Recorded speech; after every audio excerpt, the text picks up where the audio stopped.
Have you ever wondered if an armament is worth re-rolling or not? I have 2.6% infantry attack. Is that good enough? Should I re-roll it? Is this armament with double inscriptions worth using a transmutation crystal on? Which armaments are worth spending conversion stones on? Well, great news, I'm gonna help you guys answer all those questions for your own account today. Now, this video is gonna be long. Use the timestamps down below to jump to the part of the video that you care the most about, because we're gonna start with the absolute basics. We're gonna start for brand new players who have no idea what armaments are, and then we're going to go all the way into the new pity system. We'll talk about the wish list system and everything in between. But first, what's going on, guys? Cheers. Now, as you guys know, I am a partnered creator with Rise of Kingdoms, so if you guys appreciate Rise of Kingdoms guides like this one, make sure you subscribe down below and drop a quick thumbs up. It takes a second and it really helps out the channel a ton. And with all that out of the way, let's start at the very beginning. What is the formation system and what are armaments? At some point in your Rise of Kingdoms journey, you're going to unlock the state forum. It gives you two primary functions. Okay, you can see two options right here. There is the travel function and there is the dispatch function. This is going to be the first way that you ever get your hands on armaments, and armaments can be equipped to commanders. And just like with equipment and just like with talents, the armaments only matter on your primary commander. Now, armaments are effectively equipment slots for your formations. So if you're a new player, pay close attention. This is a lot simpler than it sounds, but every commander, you can choose a formation for that commander, and the formation has 4 armament slots. Similar to how you have equipment on your commander, you have 8 equipment slots. Each formation has 4 armament slots. Now, there's lots of formations in the game. I'll move my head here so you can see them all, and each formation has a different buff that it gives your army. So even if you have no armaments at all whatsoever, you can see all 4 of these slots are empty, the arch formation will give me 5% more normal damage, period, across the board. It doesn't matter what commander it is, you just get that. If I did wedge formation, I will get 5% more skill damage. If I do V formation, you get range. If you do echelon, this is for buffs. And you can come in here and you can look at all the different formations, and you can kind of get an idea as to which commander might want a specific formation. So for this example, my Bai Chi is using the pincer formation because it helps him deal 10% more smite damage, and as you can see on his active skill, he deals smite damage. And so in that way, it's usually pretty intuitive which commander wants which formation. If the commander deals skill damage, then of course they're going to want wedge formation, because then they deal more skill damage with that formation. But you'll also notice that when you change formations, so for example, this is the wedge formation, these are the 4 different types of armaments available. Okay, if I switch to arch formation, you can see that they change. Now, what that means is if I take this Annals of the 9 Cauldrons, I can't take this armament and put it on my arch formation or wedge formation or whatever the case might be. Okay, so as I said before, when you get your hands on the state forum, you're going to start to get your hands on some armaments, and you can choose which formations you get armaments for. Now, this is ultimately going to depend on what types of commanders you're working on. So if you're working on skill damage commanders, obviously pick wedge formation as one of them. Right now, at the time of recording this video, at the end game, it seems to be the case that pincer formation is best for infantry. Delta is probably going to be the best for cavalry moving forward, like we see with King Arthur, and then archers will probably prefer the wedge formation. Now, we don't know 100% for sure, but that seems to be the case. I'm doing arch for another reason, maybe we'll talk about that later, but it's important that you choose the preferred formations that you care the most about, because that's the armaments that you're going to get here. Okay,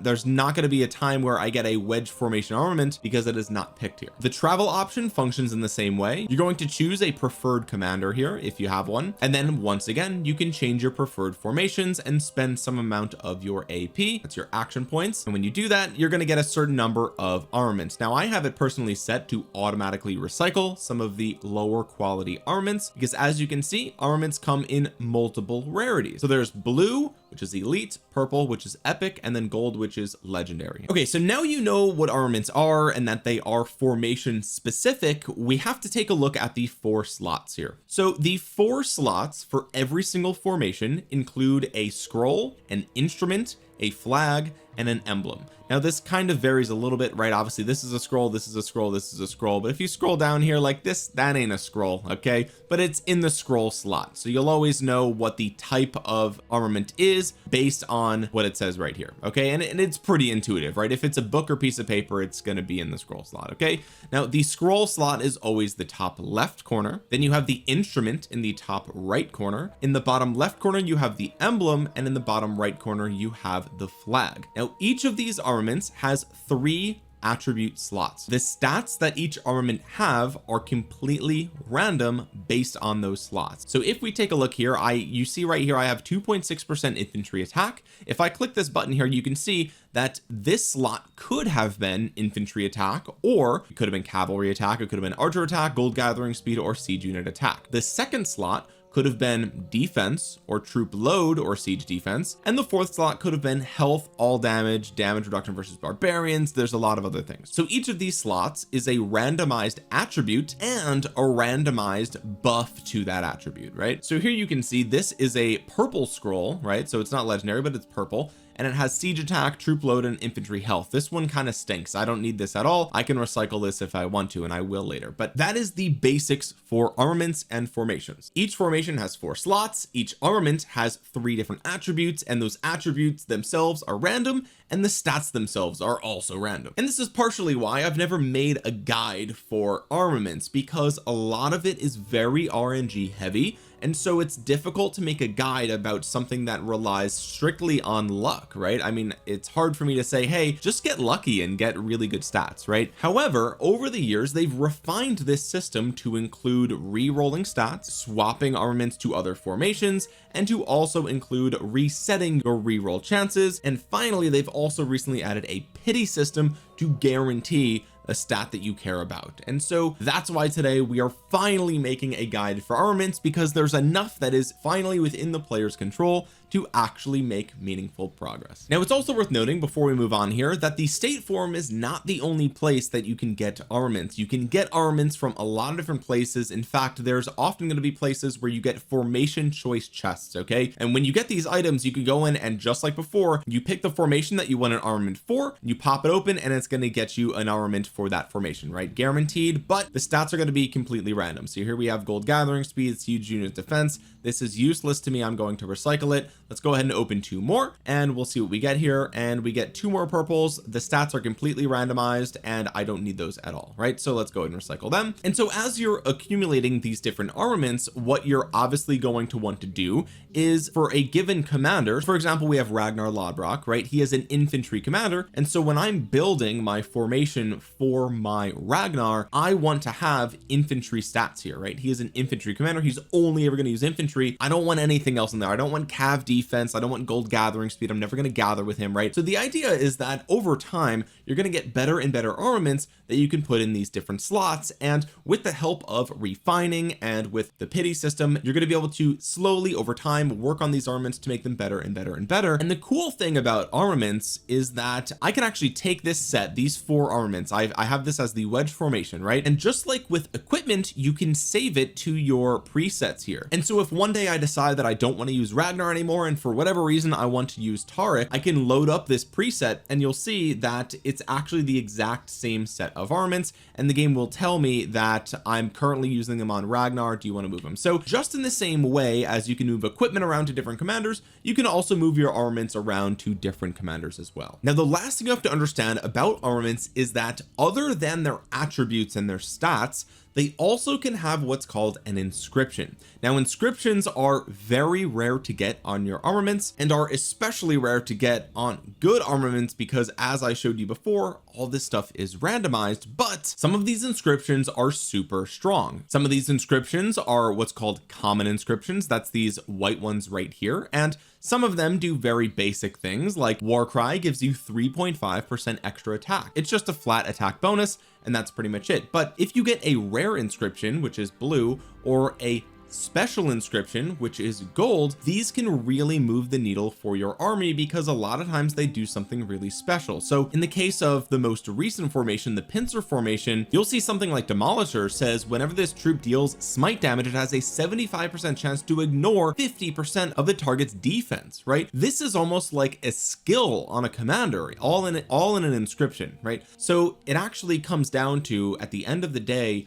not only do you want to get the right attributes for the right type of commander, but you also want to get the best inscriptions on your armaments as well to truly be competitive in the end game. Now I do just want to say really briefly that again, these special inscriptions are extremely rare. Some of them are guaranteed. We'll talk about that later. They're super powerful and you can definitely get them even as free to play, but having all 4 of your armaments have a special inscription is extremely difficult. It's going to take a very long time to get there, or you have to be extremely lucky. And so a lot of times the super high-end gameplay where players are talking about having 2, 3, 4 different special inscriptions, just understand that those players are mainly rally leads, garrison leads. These are not things that you need to be effective in the open field. Of course it's going to help a ton. The more that you can get, the better, but it's just not realistic to expect a free-to-play player or a low spender to have 2, 3, 4 special inscriptions on every single army. It's just not going to happen. So that's another reason why it's difficult to make a guide for armaments, because it's like, what am I going to say? Like, oh, just get the best thing in every slot. It's like,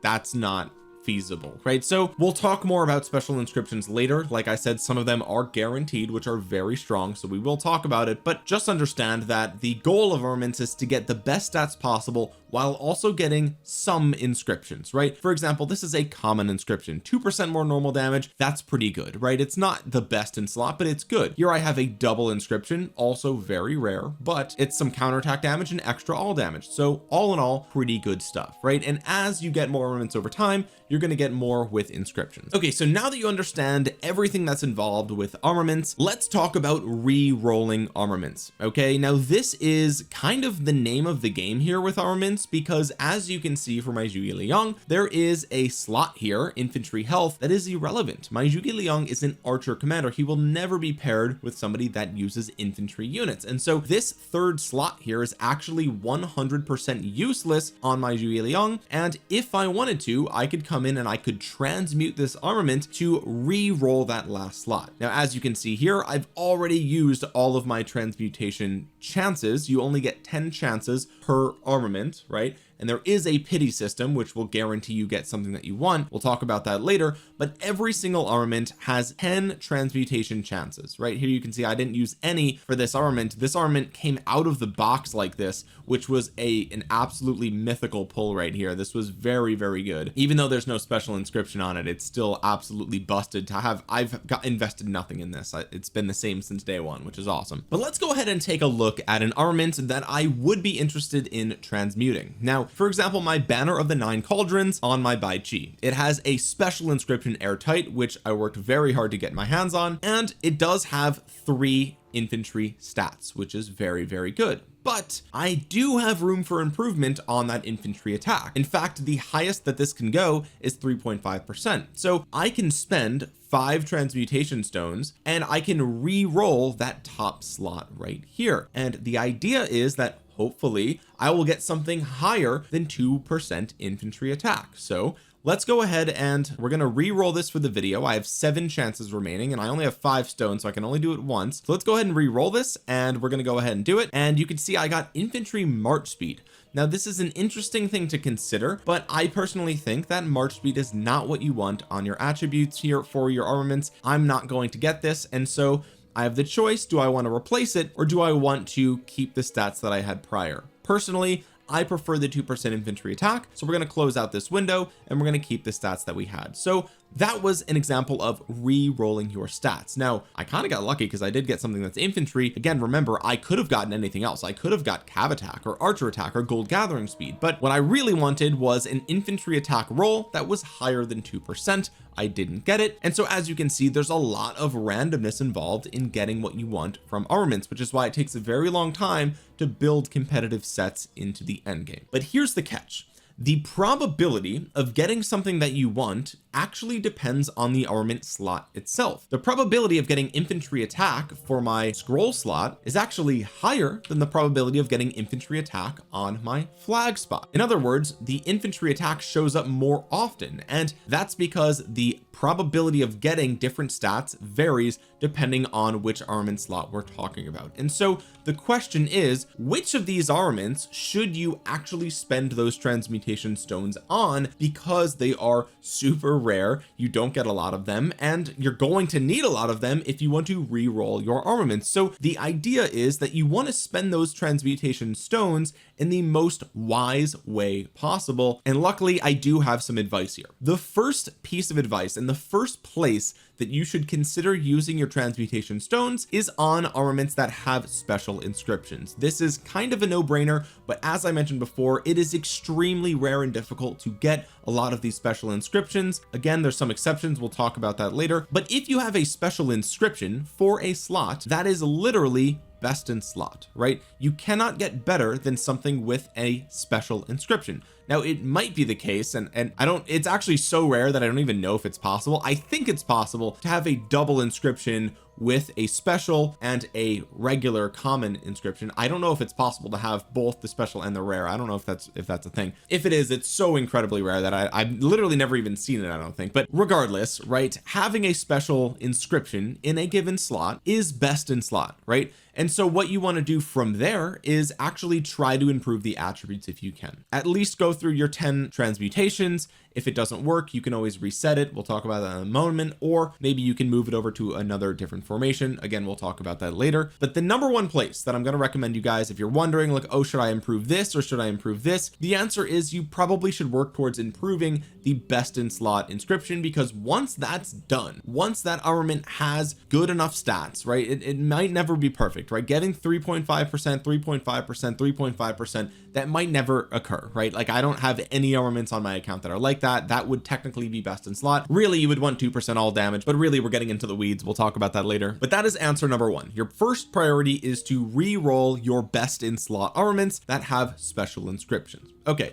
you might be saying, Omniarch, I don't have any of those. Okay, so what's next on the priority list? The next best place to reroll is going to be your instrument slot. That is the top right slot. Okay, and the reason for that is because the instrument slot and the scroll slot, which is the top left slot, these have the highest probability of getting stats that you care about. In fact, Rise of Kingdoms actually has an entire website dedicated to sharing with us the probabilities of upgrading or getting a certain stat on an armament. So as you can see here, the bonus probability and range. So for your scroll, slot 1 can be all the stats that we talked about before, right? Attack or gold gathering speed, and the probability of getting any given attack stat is 17%. And when you do get a attack stat, so for this example we'll use infantry attack, it can range, if it's legendary, it can range from 1.5% attack all the way up to 3.5% attack. You'll never get higher than 3.5%. Okay, so if we look at, this is for the scroll, right? If we scroll down here and we look at the instrument, you'll see for slot 1 it's the same thing. Getting attack is 17% chance, right? Same thing with defense, same thing with health, and all damage is 3.2%. Same thing, all damage for the scroll is also a 3.2% chance. Okay, if we scroll down even farther, we'll go to the flag slot, and the flag slot you'll see has a 14.72% chance of getting any given attack stat or defense stat, and health is 17 still. Okay, it's been 17, but here you can see that getting attack or defense is actually a lower probability for the flag slot. Why is that? Well, it's because these are the ones that have march speed, right? You have a chance of getting march speed here, right? Archers actually show up in the second slot instead of the first one. And as I mentioned before, march speed typically is not the desirable thing that you would want to get here, right? 3.5% march speed is not that much compared to 3.5% attack or defense. I would much rather have some battle stats, and I can get march speed in other ways. I really want to squeeze out as much damage or as much tankiness as I can from the armament. So okay, the flag gives you a lower probability of attack or defense, and then if we scroll down to the emblem, you can see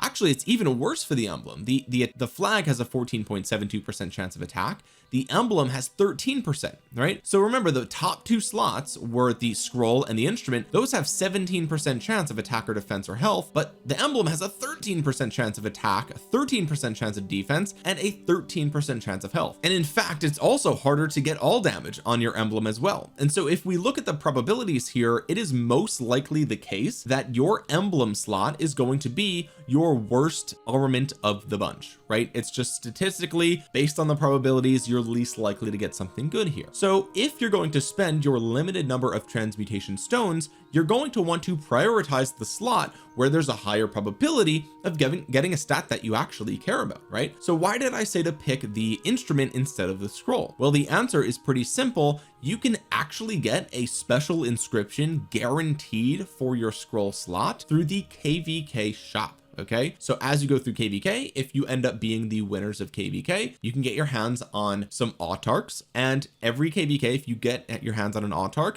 you can spend it in one place.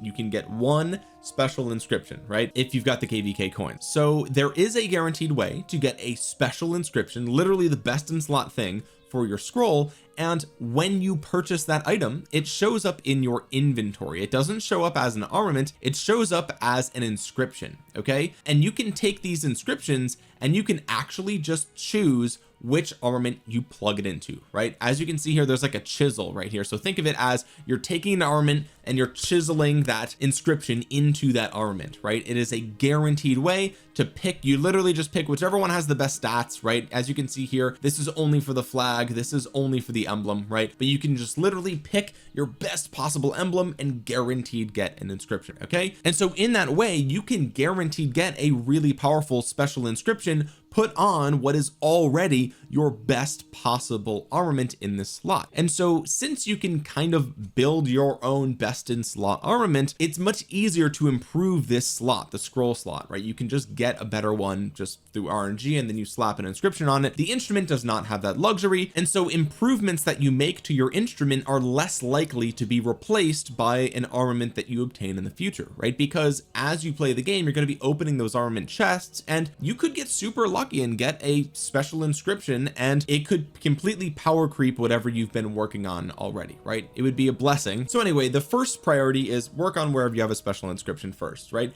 Then you would go ahead and you would do your instrument slot. Then the next place I would consider using your transmutation stones would be obviously the bottom row here, but of these two, there's also another place where you can guaranteed get a special inscription, which is how I got airtight, and that's going to be on your flag. Okay, now the way that you can guaranteed get a special inscription for your flag is actually in the armament shop. You can come over to your courier station, click the A. This is where you can get some transmutation stones using silver coins, and the superior shop using inscription shards, which by the way, I can actually get one of these right here. So boom, there we go. Oh, we got another nice dude. We got another one, 1% extra damage. Pretty cool. Anyway, with 8 of these inscription shards, you can guaranteed get yourself a special inscription. This is how I got airtight right here. Okay, now as you just saw, 180 gold coins gets you 1 inscription shard. So 180 times 8, that's how many golden coins that you need to guaranteed get a single special inscription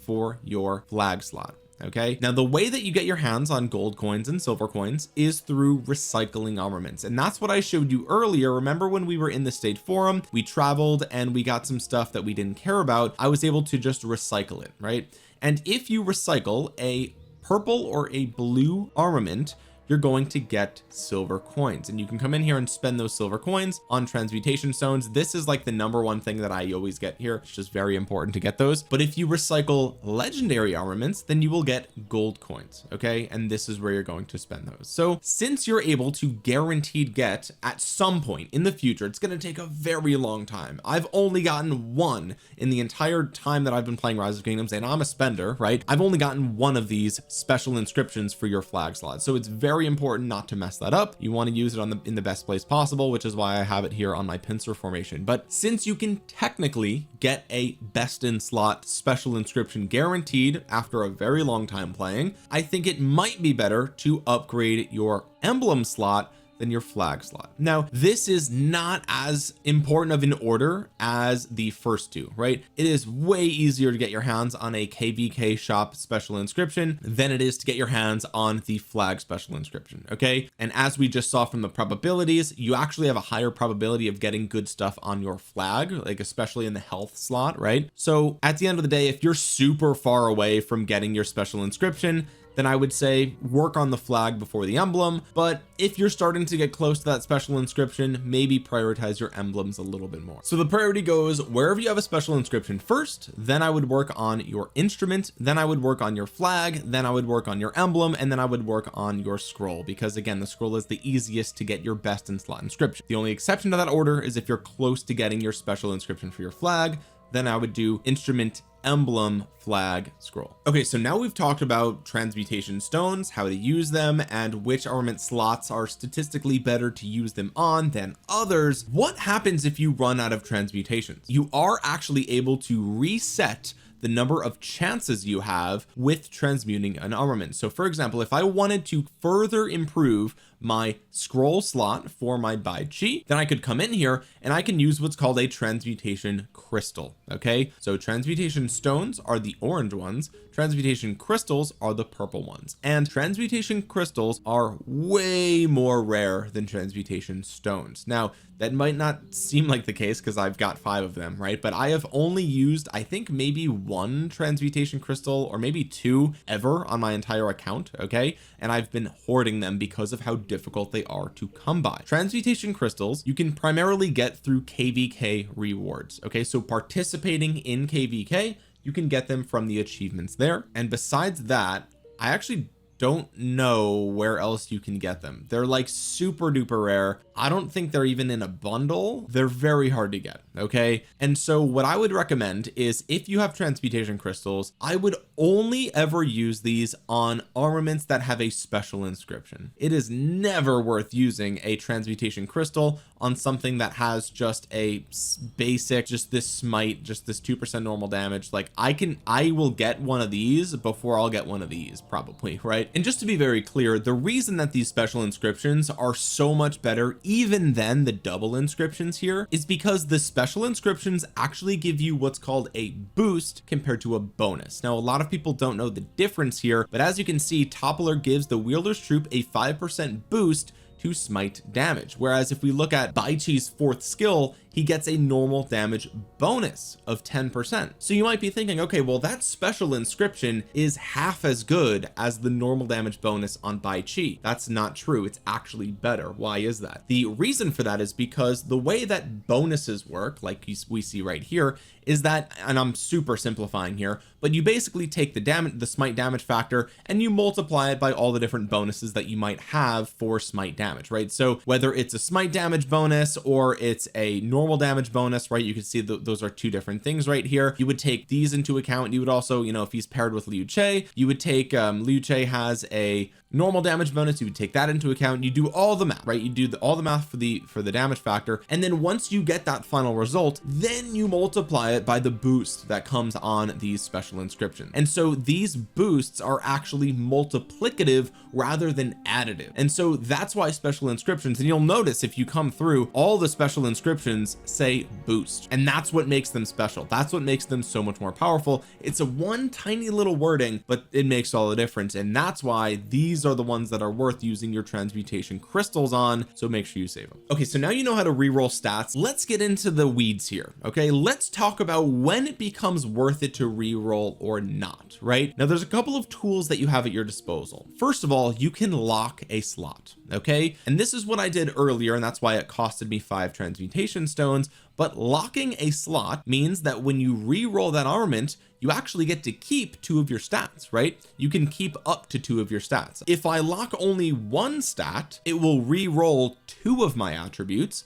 and it costs less. And this becomes very important when it comes to optimizing your armaments, because you might have an armament like this and you're thinking, okay, well, it's all cavalry stats, but they're not super high. Remember, it can go up to 3.5%. So how do I know which of these 3 are worth locking, right? Are any of them worth locking? Well, I would argue that of these 3, the only one that you might consider locking is the cavalry defense. The other 2 I would re-roll. Yes, that's right. I would re-roll them even though they're guaranteed, they're already cavalry stuff. And this is the part of the video where you probably will start to regret learning about how to improve your armaments. Okay, so here we can see this, and by the way, this math, this breakdown and this insight was first brought to my attention attention by another YouTuber who goes by the name of Wout Gaming. You might have remembered his name from previous videos where we talked about Liu Che giving you extra rage on his expertise, right? That was first brought up by Wout Gaming. I'm going to link Wout Gaming's channel in the description below. Definitely check out his channel, because without him I wouldn't have stumbled upon these probabilities here. So let me explain what you're looking at. If we're talking about attack, defense, or health for the scroll or the instrument, then the stat itself, whether it's attack, defense, or health, can either be from 1.5% all the way up to 3.5%, right? We've already talked about that here already. Now, the one big assumption that we are making here, and by we I mean Wout Gaming and myself, the assumption that we're making here is that getting any given stat is an equal probability, right? So in other words, the chance of getting a 3.5% is equal to the chance of getting a 1.5%. Now, the reason that we're making that assumption is because, well, because it seems to work that way. Now, you might have had really bad luck with the armaments, and don't get me wrong, it's still really hard to get something really good here, but since it's not stated anywhere else, and maybe they've made a change recently with the armaments, I don't think they have, but it's possible that there's, like, for example, a lower chance of getting 3.5% than 1.5%, but so far from what I can tell, there is no data to suggest that. You would have to like open a million armaments to find out, but admittedly this is an assumption. And by the way, if the developers have revealed whether or not all the stats have an equal probability of occurring or not, you can let me know in the comments below, send me a link or something like that. I would be interested to know. But this second column is what's worth looking at. Okay, so what this second column tells us is what is the chance, if we get the same stat, that it will be the same or better than what we already have. So for example, if we have 1.5% infantry attack on an armament, that's the lowest possible thing that you can get. So if you re-roll it, you are 100% guaranteed, if you get infantry attack again, to get something equal or better, right? Because it can't be lower than that, right? And if the probability of each individual stat bonus is the same,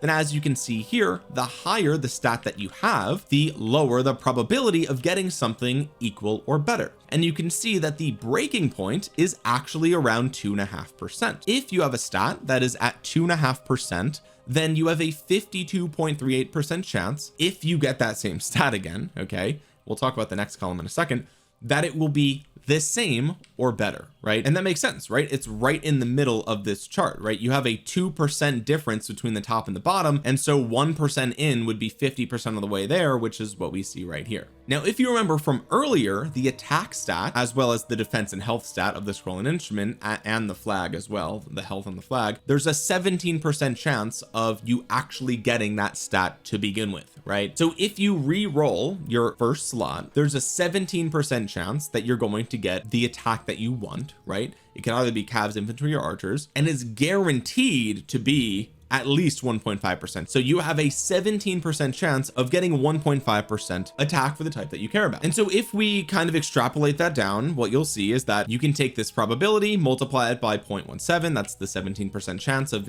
even getting that attribute, right? And you can come down and you can see that the chance of getting a 3.5% infantry attack in the slot that you want is less than 1%, right? And that's why the 3.5% rolls are super rare. But what's important about this chart is kind of the break even, right? I would say if you have a stat that's 2.5 or 2.6% or higher, then really the chances of improving it go down pretty dramatically, right? If you have a 3% stat, there's less than a 5% chance of actually improving that if you re-roll it, right? So think about it, you're spending maybe 5 transmutation stones for a 5% chance of improving that attribute. It's not worth it, right? You could spend those same stones somewhere else that has, you know, maybe you have a 1.9% stat, and that has almost 3 times as much the chance of improving, and so you're better off spending your stones there, right? And so for me, for my account personally, I typically assume that 2.5 to 2.6, that's typically the cutoff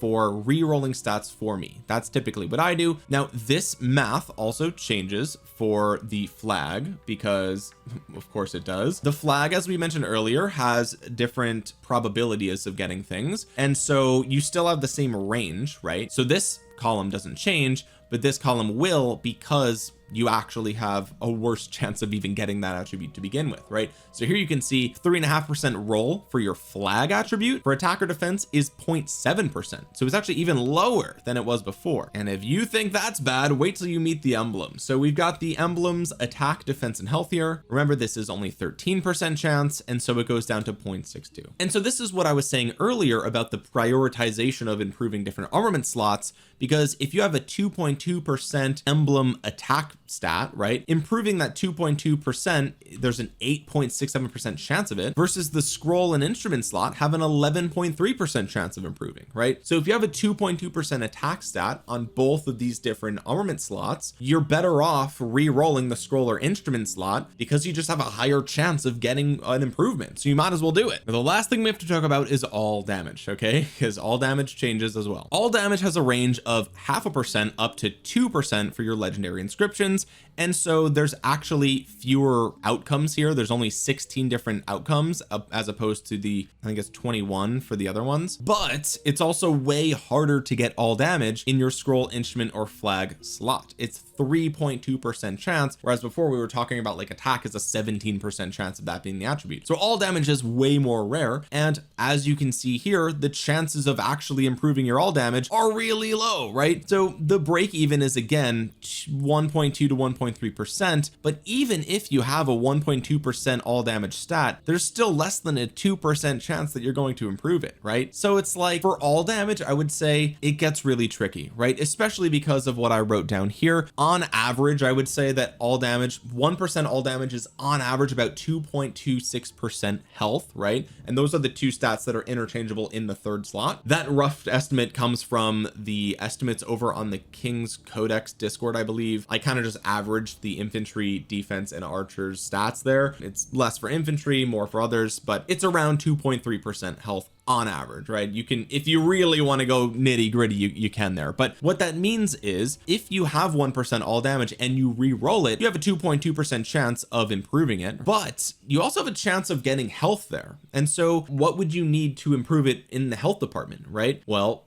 if it was 2.3% health or better, then you actually might prefer that over the 1% all damage, right? But if you remember from earlier, and I know this is cropped a little bit, but 2.3% health is actually something that I would re-roll, right? Because it's under the 2.5. So now we know that, okay, maybe it's worth re-rolling the 1% all damage, because you have a 2.2% chance of improving it on the all damage front, and then you also have a sort of decent chance of getting, you know, something better than it in the health department as well, right? So that's where things start to get a little bit tricky with all damage. I would say, you know, for all damage, maybe you don't re-roll it if it's 1.3 or higher, right? Maybe 1.2. As I wrote here, 1.3% all damage is about 3% health, and 3% health is not worth re-rolling, right? So in that department, I would say maybe 1.3% is the cutoff for all damage. That's just my opinion there. As you can see, perfect all damage stat is almost impossible to get, and it gets even better because when you come over to the emblem slot, it actually changes as well. The chance of getting all damage on your emblem is even lower at 2.4%, and that goes down to 0.15%. Okay, so I hope those spreadsheets were helpful, but just to like quick TLDR, 2.5% is kind of the cutoff for rerolling a stat. So 2.6% and higher, I would leave it alone. Just leave it, spend your stone somewhere else unless you're a whale. Don't lock march speed, it's typically not worth it. And all damage, I would say the cutoff is 1.2% and lower. So if it's 1.3% or higher, I would just leave it, don't re-roll it. And really, all damage is the hardest thing to re-roll anyway, because it's already so rare. Okay, the next thing that I want to cover is which set should you be actually trying to improve? Your best set, or should you be improving your second best set, right, for a given troop type? Okay, and this is a good question. You might be thinking, okay, well, you know, I run 2 cav marches, and my armaments for my Huo are okay, they're not great,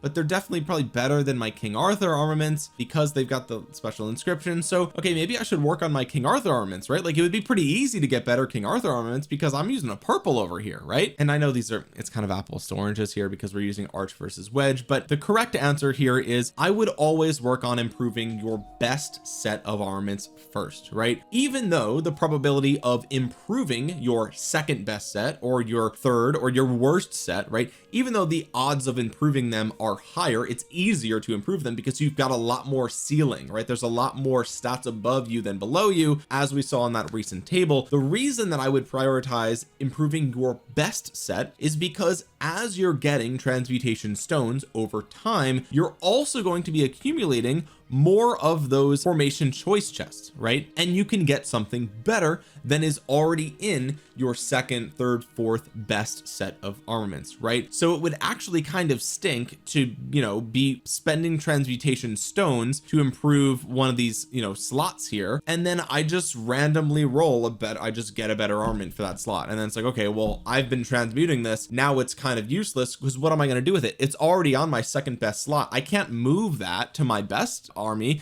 If it was worthy of being there, it would have already been there, right? So the idea is that you try to improve your best armament set first, and then if you do somehow get something even better than your best in slot stuff, let's say you get an absolutely mythical pull and you just get like a freaking insanely lucky special inscription for your medal and it's got perfect stats and it's immediately your best in slot. Okay, well, great news, you can take what was in your best in slot previously and move it to your second best in slot, and you kind of trickle things down in that way. So it's all about maximizing your probabilities. Obviously, if you want the fastest improvement to stats right away and you don't care about the fact that you're probably wasting transmutation stones, you can work on your second or third best set if you're like about to go into KVK. But in general, I would always work on your best set first, because if you somehow get something even better than that, then you still have use for what was already there. Next, let's talk about when should you recycle an armament. Okay, and the answer is pretty simple. First of all, if you're brand new to the system, you want to have at least something in every slot for every commander, right? Like that's a no-brainer. Something's better than nothing, so put something in the slot for everybody, even if it's got useless stats and it only has 3.5%, you know, universal attack as an inscription. You want something in every slot. Okay, so don't start recycling things if you don't even have all your slots filled. Okay, from there, my typical strategy is to keep the best 3 or 4 armaments for any given troop type for a given formation, and this is just to sort of have an insurance policy in case they ever release a new commander. So for example, if the next archer release is smite damage for whatever reason, like I don't think it will be, but they could do that. What if they did that, right? I'm hanging on to this armament. Is it great? No, but it's just something to slap in the slot for that commander just in case. Beyond that, you can also throw your extra armaments. Let's say they're your third best armament for that slot. You can throw them on commanders that you're only going to use for certain game modes, like for, you know, Sunset Canyon, Lost Canyon, whatever. I'm never going to run Trajan in the fields, but I've got a couple of just hand-me-down armaments just that I randomly picked up over the years. Same thing with Minamoto. I just threw armaments on him that were relevant because I'm going to use him to probably rally forts or something like that, or, you know, kill barbarians, and that's useful to have in KVK because the less sev wounds you take from barbs, the less you have to spend to heal the hospital. But anything beyond that is pretty excessive, right? So I would periodically go through and just look through all your armaments and just go back and unlock the ones that you know, like this one, I'm never going to use that one, I'm going to unlock it. This one, never going to use it, going to unlock it, right? This one, never going to use it, going to unlock it, right? So every, you know, I would say before every KVK, I at least go through and just try to figure out, okay, like what can I recycle here so I can get some extra silver coins. You don't want to be hoarding them if they're useless. The next thing we have to talk about is conversion stones. I know there's another type of stone. Conversion stones are relatively new, and what this does is it allows you to convert an armament from one formation to another formation. So let's say you've been working on a wedge formation set for a long time, you've got hunter, you've got really good stuff here, and then you decide, okay, I no longer am going to be running a skill damage infantry march anymore, I'm going to run 2 pincer marches, but I don't have 2 pincer sets of armaments here. Well, you can actually just convert all 4 of these to your pincer formation, but it's gonna cost you. Okay, it's gonna cost you. You're gonna click these little arrows right here, and from here you can go ahead and convert from whatever you've got right now to a formation of your choice, and what you'll see is that it will actually just copy and paste that over to the other formation, right? And you exchange special inscriptions, so you get whatever the new one is, and then you keep the same stats and you're good to go. You slap that on your pincer formation and you're golden. This is going to cost me 10 conversion stones. Okay, so what is a conversion stone? You'll see in the top right corner, it's this blue little stone with arrows on it, and these are extremely rare as well. They're just like transmutation crystals, as you remember from before. I've only got 5 of these. I have 8 transmutation stones. Transmutation stones can be acquired in similar ways as the crystals. You get them from KVK rewards and you know, just going through and doing the KVK achievements. You also can get them from regular achievements on your account. So if you come in here, I'm going to move my head, come into achievements down here. Okay, and then as you can see here, I think it's in potentiate. Yeah, potentiate. Here we have 2,000 legendary armaments. I'm getting close to that one, which is nice. Obtain 4,000 legendary armaments, you get some amount of conversion stones. And then there's also, you know, 100 legendary armaments, 500, 1,000. So you only get a couple from this. Okay, and as you saw, it was 10 to convert one armament. Now that's because it's got a special inscription, and if you come in here, you can see what the actual cost is in the top right. No inscription or single inscription is 1 stone, single rare inscription is 3 stones, special inscription is 10. Armaments with 2 inscriptions require 2 additional conversion stones. Okay, you also can buy these straight up from a bundle, and this is kind of where it's different from the crystals.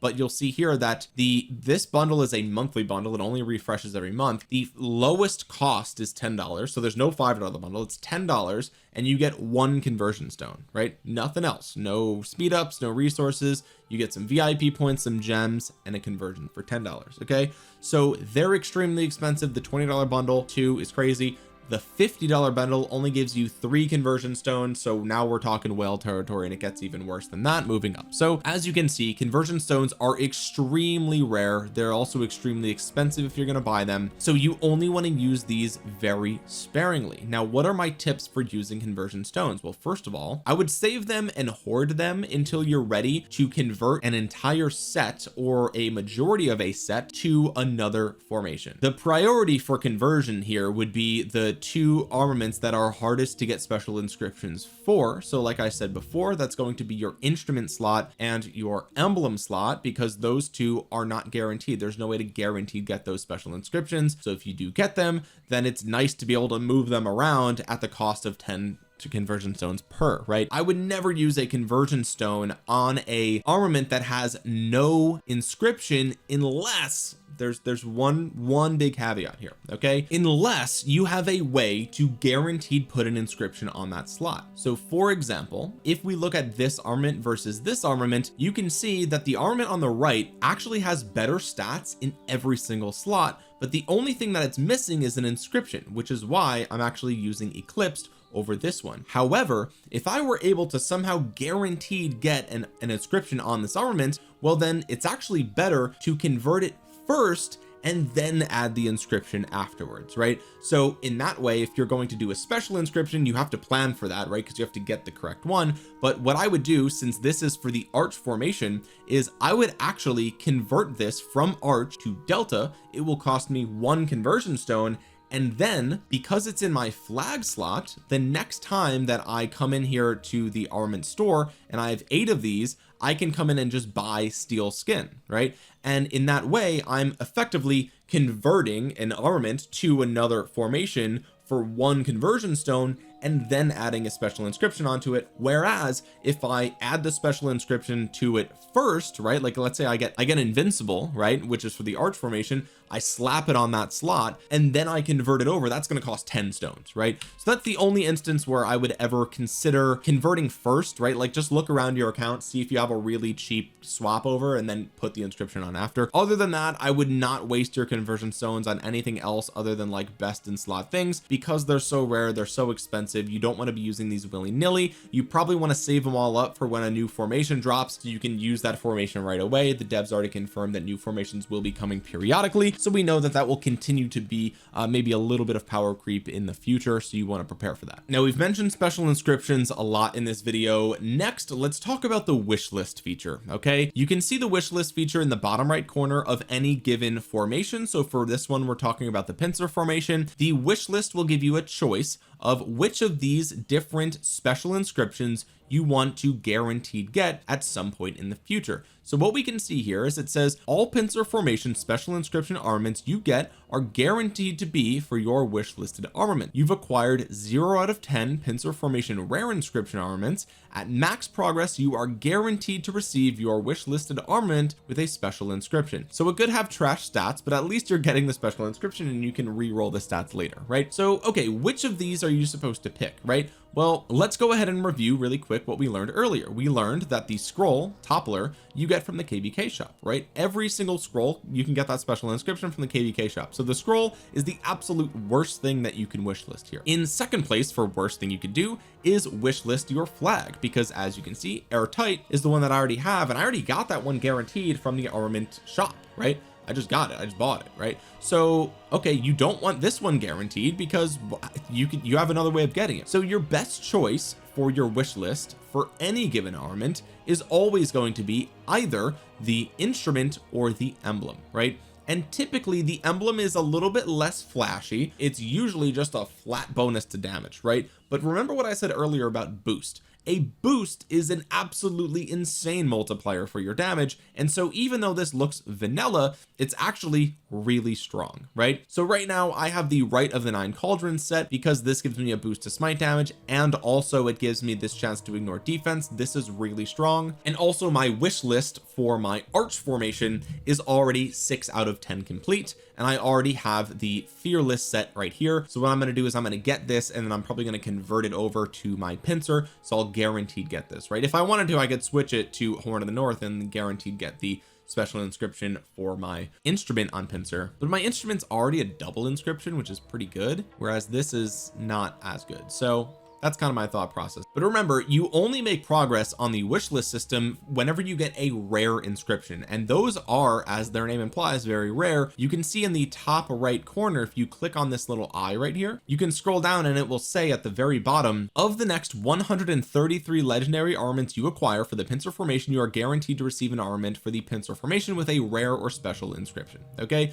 so there is a pity system for rare inscriptions as well. You have to acquire hundreds of them, and once you get that one rare, it only moves this 1 point. Okay, so you're gonna have to go through like 1,000 armaments to guaranteed get a wish listed special inscription, unless you get super lucky. But I just wanted to make it very clear here that always set your wish list, right? And you should always set it either to the instrument or to the emblem. The last thing we're going to talk about here is the latest addition to the armament system, and that is the pity system for transmuting your stats. Okay, this is the newest thing the devs added, and basically what the devs noticed is that a lot of people were re-rolling a ton of times and just never getting anything better, just purely out of RNG, just purely getting really bad luck. So they added a pity system, and you can see here at the bottom how much progress you have made towards your pity. So if we click on this eye, it says every 10 transmutations, currently 10, you are guaranteed to receive 1 attribute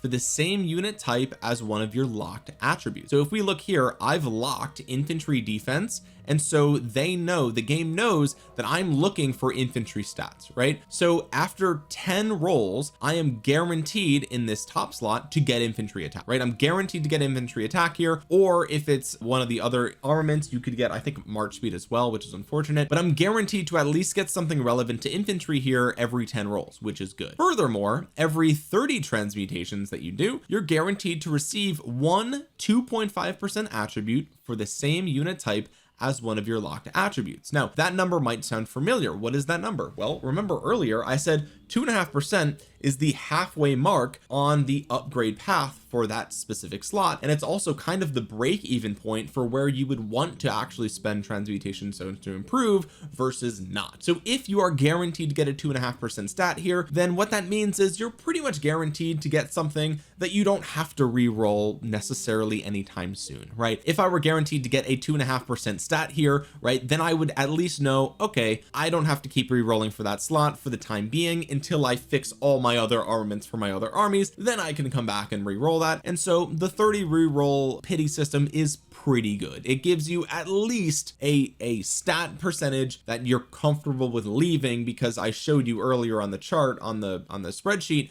that anything beyond that is like pretty low chance of getting better anyway, so it's not even really worth it. Okay, this video was way longer than I thought it would be, but there was a lot to cover here for the armament and formation system. I wanted to try to include literally everything possible about this system to make it the ultimate guide, one-stop shop for everything related to armaments. The only things we didn't talk about are the events, such as armament reveal thyself. According to Lilith's own website, you actually have higher probabilities of getting things things during the armament reveal thyself. So remember, before, getting attack stat was a 17% chance. Now it's 21% chance if you get an armament through that event. There's also the In Search of Wonders event, which comes around as well. So there's other events that we didn't really talk about here in this video, but this video is not really to cover events. It's really just to cover the actual armament system itself and all the other currencies and adjacent systems that are attached to it. So hopefully this video helped. If it did, make sure you drop a thumbs up. It really helps out the channel a ton. It helps get this video out into the YouTube algorithm so other Rise of Kingdoms players might see it. And while you're down there, consider subscribing to the channel and clicking the bell to be notified the next time I upload a Rise of Kingdoms video. And comment down below your thoughts on the armament system. Do you like this system? Do you not like this system? Let me know down below. And do you have a specific strategy for actually transmuting your different armaments?